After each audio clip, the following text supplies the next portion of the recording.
Hello everyone मोर चेनेलले आपनालोक सकलोके स्वागतम जनाइछु। मोर चेनेलर प्रथमটো video हिसापे মই এটা ৰেচিপি আপোনালোকৰ লগত শেয়াৰ কৰিব বিচাৰিছো। ৰেচিপিটোৰ নাম হৈছে এগ মালাই কাৰী আৰু যদি ৰেচিপিটো ভাল লাগে আপোনালোকে ঘৰত ট্ৰাই কৰিব পাৰিব। ঠিক আছে তেন্তে ভিডিওলৈ আগবাঢ়ো। প্ৰথমে এখন কেৰাহীত তেল দি ডিম কেটা ফ্ৰাই কৰি ল'ব। মই ইয়াত দুটা ডিমেই ব্যৱহাৰ কৰিছো।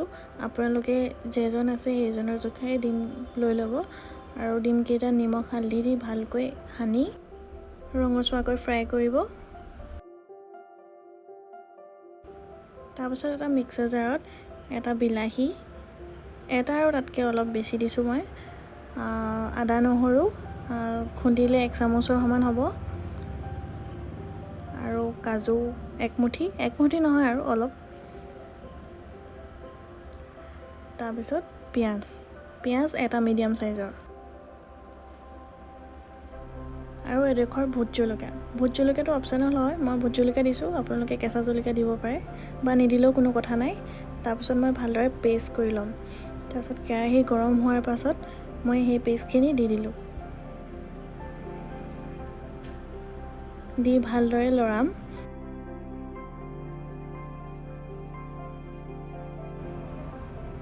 আৰু সেই মিক্সি জাৰত থকা মছলাখিনি অলপ পানী দি সেইখিনিও ঢালি দিলোঁ যাতে নষ্ট নহয় আৰু সেইখিনি ভালদৰে মিক্স কৰি ল'লোঁ।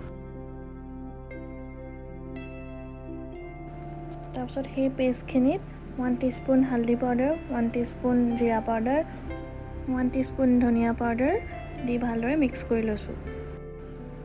সোৱাদৰ বেলেঞ্চৰ কাৰণে ইয়াত 1 টিস্পুন চেনি ব্যৱহাৰ কৰিছোঁ। এইটো অপচনেল হয়, আপোনালোকে যদি দিয়ে দিব পাৰে, নিদিলেও নাই। তাৰপিছত 1 টিস্পুন মই নিমখ ব্যৱহাৰ কৰিছোঁ। তাৰপিছত ভালকৈ তেল ওলোৱালৈকে ভাজি লৈছোঁ। এয়া মোৰ তেল ওলাইছেই অলৰেডি। তাৰপিছত মই ইয়াত 1 কাপ পানী দিছোঁ। পানী দিয়াৰ কাৰণটো হৈছে মই ইয়াত গাখীৰ ব্যৱহাৰ কৰিম।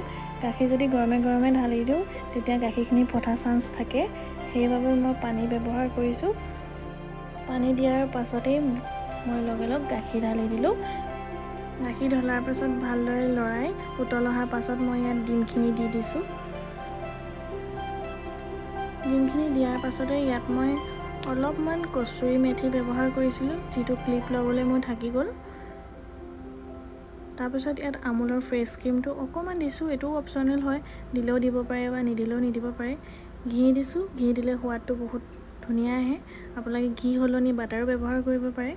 এয়া মোৰ হৈ গ'ল এগ মালাই কাৰী। ৰেচিপিটো কেনেকুৱা হৈছে কওক? মজা। ভাল হৈছে? সকলোৱে ট্ৰাই কৰিব পাৰিব? পাৰিব। আজিলৈ আহিছোঁ তেন্তে। ভিডিঅ'টো চোৱাৰ বাবে বহুত ধন্যবাদ। বাই।